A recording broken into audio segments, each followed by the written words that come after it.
Welcome to a special episode of the Seahawkers podcast. I am Brandan Schultz, and I am joined by a member of the UK Seahawkers and co-host of the Pedestrian Podcast, Stuart Court. Stu, how you doing? Not too bad. It's rather early over this side of the pond, but not too bad considering. The 2017 NFL schedule was just released, and Stu is up at 2 o'clock in the morning. Just can't wait to talk about it either, can you? Nope, no. It's the only thing keeping me going is 16 games we've known about for 5 months being sorted in a somewhat of an order. And now we have the order, and that's why it's exciting, Stu. Now you sound a little bit like Mr. Emmert to me with poo-pooing this, but we can actually start making travel plans for the upcoming season, and that's why this is exciting. Yeah, I think Skyscanner and Kayak are about to crash, I think, from all the NFL fans who are making plans for trips to New York and San Francisco and Los Angeles. So, but apart from that, yeah, it is kind of strange to schedule an announcement of a schedule, which is still 7 months away, but it's one step closer to real football, yes, I guess, isn't it? Yes, we're one step closer, and we're a week away from the NFL draft. So this feels like a good time of year. This is breaking up all of the nonsense that we've been hearing with trade rumors. And, is Marshawn Lynch going to come back? This is a lot better. It definitely is. So let's get into it. Let's, one of the things that stood out to me, just a couple of general notes. We see that the Seahawks get an early bye week in week 6. One thing that jumped out to me right away, Stu, was the fact that there's only one 10 a.m. start, and that's against Jacksonville on the road on December 10th. I don't know if we've seen a schedule where the Seahawks haven't had that few 10 a.m. starts. Yeah, because obviously you looked at it, with obviously we've got New York, we've got Tennessee, we've got Green Bay, you'd expect at least, if not all of them, to be 10 a.m. So to get just one of them, and that to be the Jacksonville Jaguars late in the season as well, which is usually the time we hit our groove, it's surprising, but also very welcome as well. Yes, and December in Jacksonville is a lot better than December in Green Bay. And it's also probably a lot better than September in Jacksonville at the same time as Green Bay is. So. Absolutely. Well, I remember some of those games where we played Carolina early in the season, and the home team decides to wear their whites, and we get stuck in our blues. And not only that, it's 80, 90 degrees, and those could be tough games. Yeah. But the other thing that jumped out, 4 primetime games, and 3 of those 4 games are at home. The only road game is at Arizona on a short week on a Thursday night game. So 4 primetime games for the Seahawks this year. Yeah, and that Thursday night game won't include Stephen Hauschka and Chandler Catanzaro this year, so maybe there'll be more than 6-6 this year. The home games on primetime is something where people thought the networks were trying to avoid when we used to kibosh Jim Harbaugh and the 49ers every year at home. So maybe we lulled them into a false sense of security last year. Well, let's get into the schedule and I want to break this down quarter by quarter and kind of look at 4 teams at a time, maybe judge just kind of the feeling around those 4 games, whether we feel like it's a tough stretch of games or, relatively easy. And let's start with let's talk a little bit about the Seahawks opening game week 1, because I think there's quite a bit more to talk about with this one. Seahawks opening up the season on the road at Green Bay. I mentioned December in Green Bay. No, we get to start off week 1 on the road against the Packers, and right away against a 2016 playoff team. And Eddie Lacy's going to be returning to Green Bay. I'm sure that's going to be prominently featured in the storyline. What were your thoughts, Stu, when you saw Green Bay week 1 against the Seahawks? Well, I think, as I just said, I think it's better to play on week 1 in Green Bay when it's still cold, I guess, but it's not as cold as it was when we played them this year. And also, I think Green Bay have a sort of deal that we have where they click later in the season. So to play them week 1 while they're still working out the kinks, I guess. If it's ever a good time to play Aaron Rodgers in his own backyard, it probably is early. Yeah, the last time these 2 teams faced off in week 1, the only other time in history was that home opener in the 2014 season for the Seahawks. And yes, Seattle dominated that one 36-16. And we've actually the Seahawks have only played in at Lambeau Field one time in September, and that was back in the 2015 season. And that was their revenge game after their NFC Championship loss, and they won that game 27-17. The Seahawks have not won in Lambeau since 1999. That's the only time in history the Seahawks have won at Lambeau, and that was right after they hired Mike Holmgren. It's time, Stu, to break this curse. Oh, most definitely. Most definitely. Well, rounding out the first quarter of the season, the Seahawks open up at home against division rivals San Francisco 49ers. Then they go on the road to take on the Titans at Tennessee in week 3, and then back home week 4 versus the Indianapolis Colts. Any thoughts on those games? As you said before we started, the San Francisco game doesn't really whip up excitement as it did 3 or 4 years ago. The Titans, I mean, Marcus Mariota, if he's healthy, he's one of the best young quarterbacks. He's on the next wave of quarterbacks, I think, so that could be quite a fun matchup. Obviously a team that don't play very often, and the Colts on Sunday Night Football. Luck v. Wilson, that tedious debate will probably get put on the primetime stage, so I'm sure that'll be unbearable for that week, but it's not a bad start. Obviously the 2 road games, as we mentioned, are later starts than you'd expect on East Coast, but it's quite a nice start too. Obviously the 2 headlines are week 1 and week 4, really, with the opener where it is and then the primetime game. Right, the Colts is the first primetime game on the schedule, and that's going to be Sunday Night Football. And like you mentioned, Andrew Luck versus Russell Wilson, just the second meeting between these 2 quarterbacks. And the last time they faced was during the Super Bowl season. And the Seahawks, that was one of their only 3 losses in that 2013 season. They lost 34-28. Of course, the Seahawks had a 28-23 lead going into the fourth quarter. Andrew Luck able to lead them back. And so, yeah, we'll get to see that, obviously, with Andrew Luck coming to Seattle for the first time. Yeah, I think that game a few years ago was the one time where it stands out where Richard Sherman was absolutely annihilated by an opposing receiver. I think T.Y. Hilton had about 3,000 yards that day as the Colts put points up. But so obviously that might not matter if the Mike Lombardi's to be believed, but yeah. Oh, stop it, Stu. We know Sherman's going to be lining up there week 1. Yeah, my confidence is growing by the day on that, to be honest. Oh, yeah. And the thing that stands out to me, I guess, among these first 4 games, this is really the biggest stretch where the Seahawks have big-time quarterbacks. If you're starting to include Mariota among those in that list, with Andrew Luck and Aaron Rodgers in this first group, I don't think Brian Hoyer, he's kind of the guy that stands out for San Francisco that doesn't really fit in this group. But the quarterbacks the Seahawks face in this first 4 games, pretty interesting.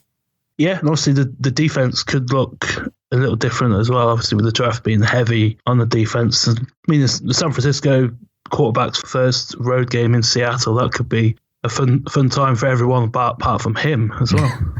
Right, yeah. Getting an early shot at that new Niners coaching staff and how that team's going to look with coached by Kyle Shanahan. We struggled a bit with that offense last year, didn't we, against Atlanta? So that'll be fresh in the memories in week 2. Yeah, I'd say San Francisco's personnel just a little bit different than Atlanta, though. Yeah, there is that. That's very true. All right, let's look at the second quarter of games. I'm going to go week 5 through week 9 because the bye week is in here. So week 5, the Seahawks go on the road to Los Angeles to take on the Rams, the first road division game. Then week 6, as I mentioned, is the bye week. It breaks up the only back-to-back road games on the schedule before the Seahawks go on the road to take on the Giants. And then they come back home and have their first back-to-back home games.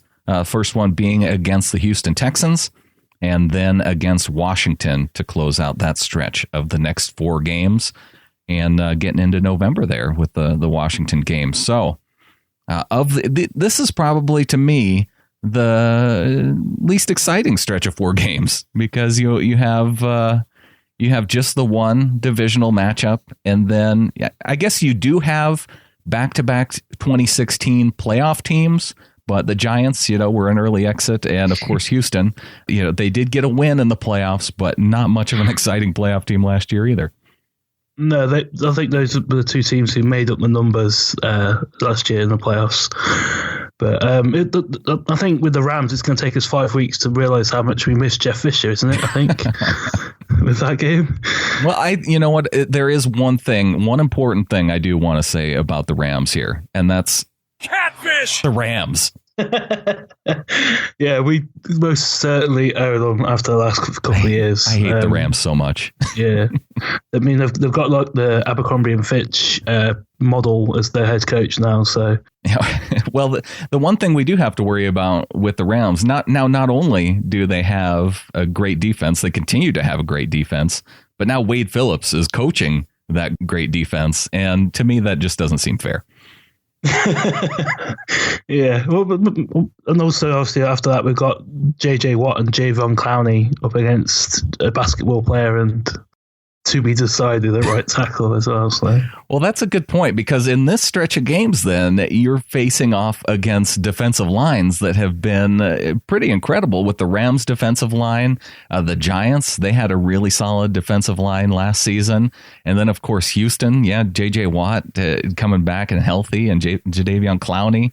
This could be one of the more difficult stretches in terms of defensive fronts, especially not knowing exactly how the Seahawks offensive line is going to look. But fortunately, maybe we get that squared away in the first 4 games, and maybe we could feel a little bit better about them going into that second quarter stretch.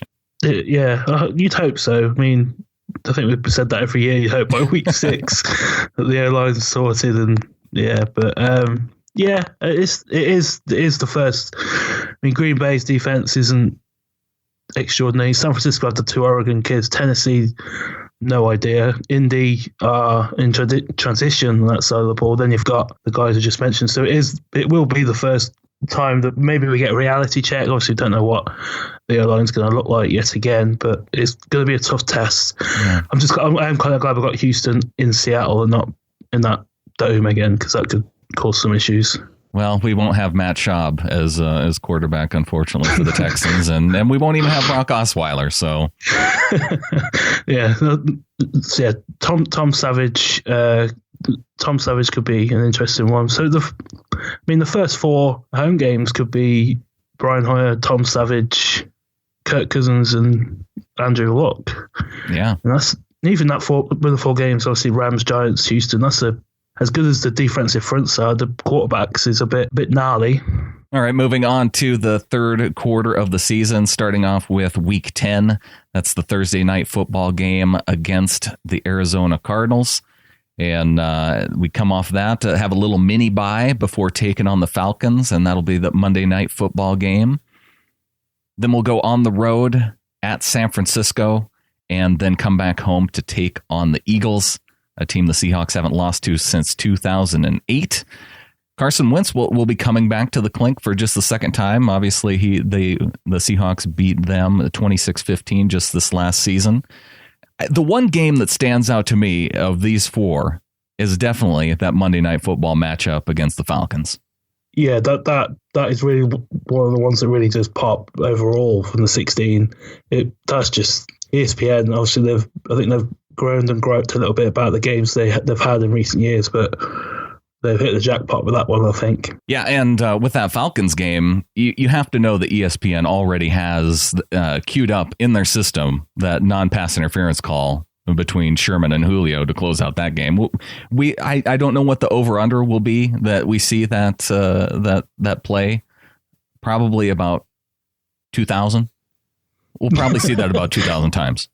Yeah, that sounds about fair. I'll obviously have to see what Bavard bring up in the next few months, but yeah, that sounds about right. And that'll be the first matchup in Week 10. That's the first time the Seahawks will take on Arizona. That will be on Thursday Night Football. And this quarter chunk of the season is the prime time chunk, because the only team that the Seahawks aren't playing in prime time is that road game against San Francisco. Arizona on Thursday night, Falcons on Monday night, and the Eagles is the final primetime game on the schedule. That will be a Sunday night game. Yeah, there's been both San Francisco games not being on primetime after. So it's been the next great rivalry in the NFL a few years ago. It shows how far that team has possibly slipped down on the Bay. But it's obviously we have a week 6 bye, then we have Thursday night, and then followed by Monday night. So it's a sort of mini bye with a 10-day break there as well. So yeah, I'm sure it's an extra little bonus. I'm sure Falcons fans are going to be really happy to know that too, right? That we get a little bit of extra time before they come into Seattle. It's usually us playing teams who are coming off Thursday night games, so it's a refreshing change. Yeah, not only that, I think the Falcons have to take on the Cowboys in the week prior, so that could be a difficult stretch that they're coming off of. Yeah, it could be. Also with Atlanta, we don't really know. Obviously, the talent hasn't left the building, but I guess by that point we'll know what a Kyle Shanahan-less ran offense looks like as well. Yep, exactly. Because it did click with him. But yeah, it's definitely one of the headline games of the entire schedule for me. I cannot wait for it already. And then closing out the last quarter of the season, as I mentioned, the 1:10 a.m. start at Jacksonville, Week 14. Once again, well done NFL on the 10 a.m. starts for the Seahawks this year. This is good. Week 15, the Rams come to Seattle, and then Christmas Eve, the Seahawks go on the road to take on the Cowboys before coming back home for the New Year's Eve game against the Cardinals to close out the season at home. Yeah, Christmas in Texas could be fun. The NFC East could be quite tight again this year, so it'd be quite nice to put the Cowboys out of any playoff contention by that point. The Rams, as we said earlier, we just owe them completely. And to finish with Arizona, obviously, hopefully we might see Drew Stanton by then if Carson Palmer's fell apart again by that point. But yeah, it's a better looking closing stretch than it was the last couple of years. Obviously, we had a tough run with Baltimore and Philly the last couple of years, mixed in with all the divisional games, but it's not too bad. Obviously, it's a massive help that the Jags game is the only early start as well.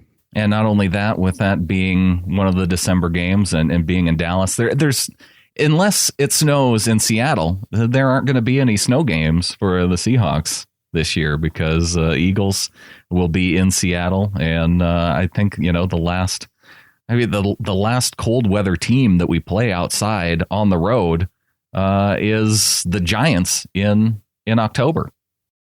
Yeah, that probably is. No, I hadn't even thought about the weather side of it. We got Green Bay obviously in the relative warmth. Mm-hmm. Yeah, the Giants is possibly as cold as we're going to get. Right. There would no reason for Jermaine Kearse to wear pajamas this year, so that will make my co-host Adam Nathan a little bit happier that he's still on the team. Yeah, because Adam is the big Jermaine Kearse fan. Yeah. I mean, he's got a picture of him above his bed. I think he's about naming his first child after him and everything. So.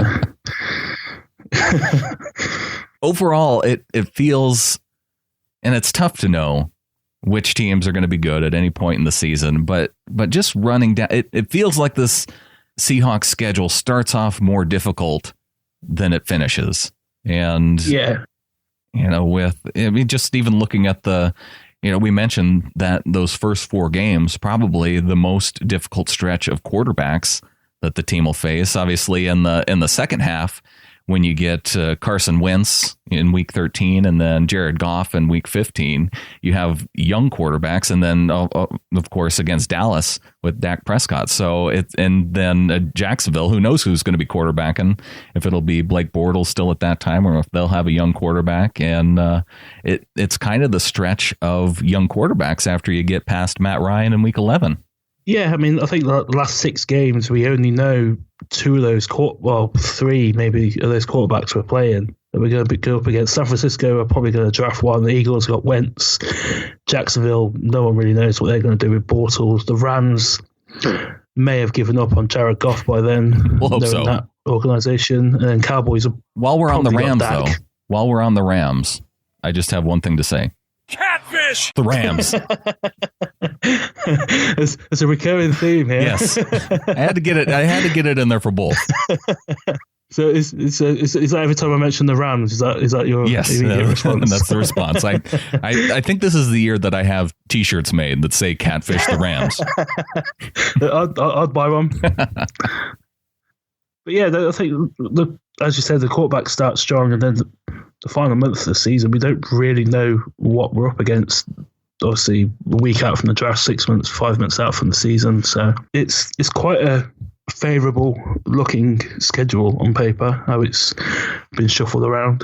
Yep, and once we get going, obviously we'll know a little bit better. But wanted to run down the schedule with you, with it just coming out today. We'll have to wait and see what Dave Bloomquist, after he's able to go through this, because I don't know if you know this, Stu, but Dave Bloomquist is our Seahawkers podcast schedule expert when it comes to breaking down how the NFL has screwed over the Seahawks in the schedule.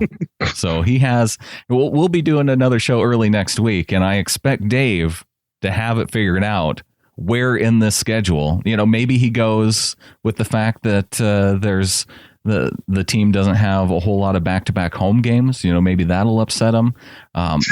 There's no back-to-back games against divisional opponents, so I see how we make out well there. And as I mentioned, that back half of the schedule, it's not. I don't see where the worries are. So if there's anything for Dave, I know what he's going to go into. He'll go into the bye weeks and see how many teams are coming off a bye week to take on the Seahawks. I expect to have that in from him by the time we roll out episode 153. Yeah, the one thing is a late Sunday night game and then a cross-country flight, but you're going cross-country to play the Jags, so... The Jags at 10 a.m., though. Yeah, it is cross-country early kickoff after a late Sunday night game, but... Yeah, I look forward to hearing how he doesn't like this schedule, though. So what you're saying, Stu, we haven't made any predictions on any of these games, but you're predicting the Seahawks to lose on that 10 a.m. start at Jacksonville, right? No, that's not what I'm saying. I'm just saying that would be the one place I can see a little bit of a bugbear with is the Sunday night turnaround. And the reason why I didn't make any predictions, 16-0. I'll just there's no reason to go game by game and say the Seahawks are going to win. I'll say it here at the end. Seahawks 16-0. There's my prediction. Yeah, I'd go 11-5. That's way too low. I think we'll hold serve at home. Yeah, I think we'll hold serve at home. But it's at Green Bay, at Arizona, at the Cowboys, you don't really know what they're going to throw up at stages of the season. And 2 losses to the Rams. So, yeah. Yeah, exactly. There you go. That's 5. That's 5. Catfish! The Rams.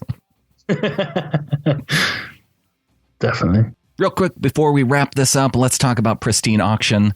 That's Pristine Auction, Pristine. You can go to Seahawkerspodcast.com/auction and sign up for an account at Pristine Auction. And when you sign up, be sure and let them know you heard about Pristine Auction right here on Seahawkerspodcast.com. If you go there and sign up, it's a big help to the show. And be sure to check there every day for their one-day auctions. Some really affordable stuff to bid on there. Seahawkerspodcast.com/auction. Any final things that you want to say before we get on out of here, Stu?